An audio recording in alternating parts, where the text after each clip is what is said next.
Cricket জগতে বাংলাদেশের বিচরণ খুব দীর্ঘদিনের নয়। টেস্ট ক্রিকেটে সবেমাত্র যুবক হয়েছে বাংলাদেশ। এই তো সেদিনই মাত্র ২০ বছর পার করল। তবে এই অল্প সময়ের মধ্যেই নিজেদের একটি আলাদা পরিচয় তৈরি করেছে বাংলাদেশ ক্রিকেট দল। ওয়ানডেতে বর্তমানে বেশ শক্তিশালী বাংলাদেশ দল। সাম্প্রতিক সময়ে নিয়মিত টেস্ট জিতছে ঘরের মাঠেও। আর এই সময়ের আবর্তে বাংলাদেশ দল এবং এই দলের খেলোয়াড়রা আন্তর্জাতিক ক্রিকেটে কয়েকটি রেকর্ড নিজেদের করে নিয়েছেন।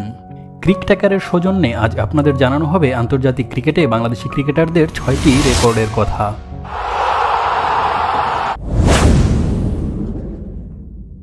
বাংলাদেশের ইতিহাসে প্রথম ডাবল সেঞ্চুরিটি মুশফিকুর রহিম করেছিলেন ২০১৩ সালে শ্রীলঙ্কার বিপক্ষে গলে। এরপর ২০১৫ সালে খুলনায় পাকিস্তানের বিপক্ষে তামিম ইকবাল ২০৬ ও ২০১৭ সালে ওয়েলিংটনে সাকিব ২১৭ রানের দুটি দ্বিশতক হাঁকান। তবে জিম্বাবুয়ের বিপক্ষে টেস্টে নিজের দ্বিতীয় ডাবল সেঞ্চুরি তুলে নেন মুশফিকুর রহিম। অপরাজিত থাকেন ২১৯ রানে। জিম্বাবুয়ের প্রথম ইনিংসে কিপিং করতে নেমেই অনন্য এক রেকর্ডের মালিক হয়ে যান তিনি। টেস্ট ক্রিকেটের প্রায় ১৫০ বছরের ইতিহাসে ৭ জন কিপার ব্যাটসম্যান দ্বিশতক হাঁকিয়েছেন, কিন্তু তাদের মধ্যে কেউই তা একবারের বেশি করতে পারেনি। কুমার সাঙ্গাকারা তার ১২টি ডাবল সেঞ্চুরির মাত্র একটি করেছিলেন উইকেটরক্ষক হিসাবে। জিম্বাবুয়ের কিংবদন্তি উইকেটরক্ষক অ্যান্ডি ফ্লাওয়ারকে দুর্ভাগা বলতেই হবে। একবার তিনি অপরাজিত ছিলেন ১৯৯ রানে। তাই জিম্বাবুয়ের সাথে ২০০ রান ছোঁয়ার সাথে সাথেই মুশফিকুর রহিম পৌঁছে যান নতুন এক চূড়ায়, যেখানে আগে কেউই পৌঁছায়নি। এই প্রজন্মের সেরা অলরাউন্ডারের কথা যদি বলতে হয় তবে বলতে হবে সাকিব আল হাসানের কথাই।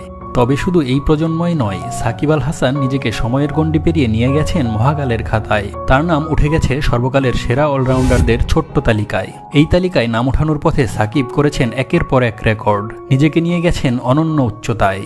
আন্তর্জাতিক ক্রিকেটে ১০,০০০ রান ও ৫০০ উইকেট ক্লাবের মাত্র তৃতীয় সদস্য সাকিব। বাকি দুজনের নাম জ্যাক ক্যালিস ও শহীদ আফ্রিদি। তবে তিনজনের মধ্যে দ্রুততম সময়ে এই ক্লাবে প্রবেশ করেছেন সাকিবই। তার লেগেছে মাত্র ৩০২ ম্যাচ, যেখানে ক্যালিস ও আফ্রিদির লেগেছিল যথাক্রমে ৪২০ ও ৪৭৭ ম্যাচ। আন্তর্জাতিক ওয়ানডেতে ৫,০০০ রান ও ২০০ উইকেট ক্লাবে সাকিব প্রবেশ করেন পঞ্চম ক্রিকেটার হিসাবে, কিন্তু এখানেও তিনি দ্রুততম। দ্বিতীয় স্থানে থাকা জ্যাক ক্যালিসের লেগেছিল ২২১ ম্যাচ, যেখানে সাকিব এই ডাবল করেন মাত্র ১৭৮ ম্যাচে।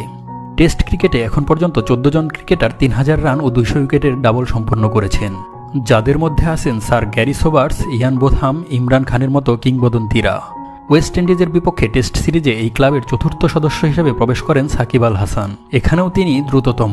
মাত্র ৫৪ টেস্টে এই ডাবল অর্জন করে তিনি ভেঙে দিয়েছেন ইয়ান বোথামের ৫৫ টেস্টে করা রেকর্ড। সাম্প্রতিক সময়ে অন্য দলগুলোর জন্য মিরপুর যেন বদ্ধভূমি। এই মাঠে রীতিমতো ত্রাস ছড়ায় বাংলাদেশ দল। বাংলাদেশ দল যে ফরম্যাটে সবচেয়ে সফল, সেই ওয়ানডের কথা বাদ দিলেও মিরপুরের টেস্ট ম্যাচেও বাংলাদেশকে হারানো দুরূহ কাজ। ইংল্যান্ড ও অস্ট্রেলিয়ার সাথে বাংলাদেশের ঐতিহাসিক টেস্ট জয় দুটি এই মাঠেই। তবে শুধু দলের জন্য নয়, খেলোয়াড়দের ব্যক্তিগত পরিসংখ্যানের দিকে তাকালেও দেখা যাবে মিরপুর বাংলাদেশি খেলোয়াড়দের জন্য পয়মন্ত। টেস্ট ও ওয়ানডে ফরম্যাট মিলিয়ে একটি নির্দিষ্ট মাঠে সর্বোচ্চ রান করার রেকর্ডটি মুশফিকুর রহিমের।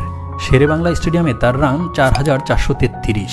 ৪,২৩৯ রান নিয়ে দ্বিতীয় স্থানে আছেন বিশ্বসেরা অলরাউন্ডার সাকিব আল হাসান। তৃতীয় স্থানে থাকা তামিম ইকবালের রান ৪,১৬৫। তবে ওয়ানডেতে এক মাঠে সর্বোচ্চ রানের রেকর্ডটি অবশ্য খান সাহেবের। মিরপুরে তিনি রান করেছেন ২,৮৫৩।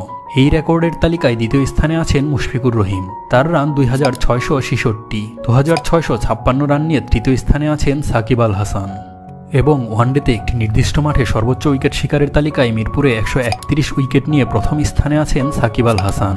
দ্বিতীয় ও তৃতীয় স্থানে আছেন ওয়াসিম আকরাম ও ওয়াকার ইউনুস, যথাক্রমে ১২২ ও ১১৪ উইকেট নিয়ে। মোহাম্মদ আশরাফুলের ক্যারিয়ারে পরে যদিও ফিক্সিংয়ের কলঙ্কের দাগ লেগেছে, দীর্ঘদিন তিনিই ছিলেন এদেশের ভক্ত সমর্থকের চোখের মণি। কার্ডিফে অস্ট্রেলিয়ার সাথে সেই স্মরণীয় জয় কিংবা ২০০৭ বিশ্বকাপে দক্ষিণ আফ্রিকা বধ, আশরাফুলের অবদান ছিল ২ ম্যাচেই। তবে আশরাফুলের নাম রেকর্ড বুকে থাকবে অন্য একটি কারণে। ২০০১ সালে এশিয়ান টেস্ট চ্যাম্পিয়নশিপে শ্রীলঙ্কার সাথে ম্যাচে অভিষেক হয় আশরাফুলের। সেই ম্যাচেই দ্বিতীয় ইনিংসে ২১২ বলে ১১৪ রানের অসাধারণ একটি ইনিংস খেলেন তিনি। যদিও সেটা বাংলাদেশকে ইনিংস পরাজয়ের হাত থেকে বাঁচাতে পারেনি, তবে এই সেঞ্চুরিতেই রেকর্ড বুকে নাম উঠে যায় আশরাফুলের। ১৯৬১ সালে পাকিস্তানের মুস্তাক মোহাম্মদ ১৭ বছর ৮২ দিন বয়সে সেঞ্চুরি করে সর্বকনিষ্ঠ সেঞ্চুরিয়ানের রেকর্ডটা নিজের করে নিয়েছিলেন। শ্রীলঙ্কার বিপক্ষে সেঞ্চুরির সময় আশরাফুলের বয়স ছিল ১৭ বছর ৬৩ দিন। আর এতেই মুস্তাক মোহাম্মদকে টপকে সর্বকনিষ্ঠ টেস্ট সেঞ্চুরিয়ানের খেতাব বাগিয়ে নেন তিনি। 2015 সালটা দুর্দান্ত কাটিয়েছিল বাংলাদেশ দল। বছরের শুরুতেই বিশ্বকাপে কোয়ার্টার ফাইনাল খেলা, এরপর ঘরের মাঠে ওয়ানডেতে পাকিস্তানকে হোয়াইট ওয়াশ, আর ভারতের সাথে ওয়ানডে সিরিজে পুরো বিশ্ব থমকে গেল 20 বছর বয়সী এক তরুণের বাম হাতের ভেলকিতে। তরুণের নাম মুস্তাফিজুর রহমান। ওয়ানডে অভিষেকেই মুস্তাফিজ বাগিয়ে নেন 5 উইকেট। পরের ম্যাচে তিনি আরেক কাঠি সরেশ তুলে নিলেন 6 উইকেট। ভারতের বিশ্ববিখ্যাত ব্যাটিং লাইন আপকে একাই ধসিয়ে দিয়ে সিরিজ শেষ করলেন 13 উইকেট নিয়ে। প্রথম 2 ম্যাচে ম্যাচ সেরার পুরস্কারের সাথে হাতে নিলেন সিরিজ সেরার ট্রফিটাও। মাসখানেক পর সাউথ আফ্রিকার সাথে টেস্ট সিরিজে লাল বলে অভিষেক হয় দ্য ফিজের। 4 উইকেট নিয়ে বাংলাদেশকে প্রথম ইনিংসেই এনে দেন লিড। বৃষ্টিতে সেই ম্যাচ পরিত্যক্ত হলেও ম্যান অব দ্য ম্যাচ হন মুস্তাফিজ, আর সাথে নিজের করে নেন একটি অনন্য রেকর্ড। ক্রিকেট ইতিহাসে টেস্ট ও ওয়ানডে অভিষেকে ম্যান অব দ্য ম্যাচ হওয়া প্রথম ক্রিকেটার বনে যান মুস্তাফিজ। এখন পর্যন্ত এই রেকর্ডে কেউ ভাগ বসাতে পারেনি। তবে টি20 ও টেস্ট অভিষেকে ম্যান অব দ্য ম্যাচ হওয়ার রেকর্ড করেছেন 2 জন, দক্ষিণ আফ্রিকার লঙ্গি এনগিডি ও বাংলাদেশি ইলিয়াস সানি। তবে এই 2 জনের মধ্যে ইলিয়াস সানি প্রথম জন, যিনি ভিন্ন 2টি ফরম্যাটে অভিষেকেই ম্যাচ সেরা হয়েছেন। উইন্ডিজের বিপক্ষে টেস্ট সিরিজে অভিষেক হয় অফ স্পিনার নাইম হাসানের। অভিষেকেই তাক লাগিয়ে দেন তিনি। 61 রানে তুলে নেন 5 উইকেট, আর এতেই টেস্ট ক্রিকেটের 141 বছরের ইতিহাসে সর্বকনিষ্ঠ 5 উইকেট শিকারী হয়ে যান নাইম। এই 5 উইকেট শিকারের সময় তার বয়স ছিল মাত্র 17 বছর 365 দিন। রেকর্ডটি আগে ছিল অজি ফাস্ট বোলার প্যাট কামিন্সের। দক্ষিণ আফ্রিকার সাথে টেস্ট অভিষেকে যখন 6 উইকেট নেন কামিন্স, তখন তার বয়স ছিল 18 বছর 156 দিন। ক্রিকেটের আন্তর্জাতিক মঞ্চে বাংলাদেশের বড় কোনো সাফল্য না থাকলেও এই 6টি রেকর্ডের মালিক একান্তই বাংলাদেশের প্লেয়াররা, যেটি এখন পর্যন্ত কেউ ভাঙতে পারেনি।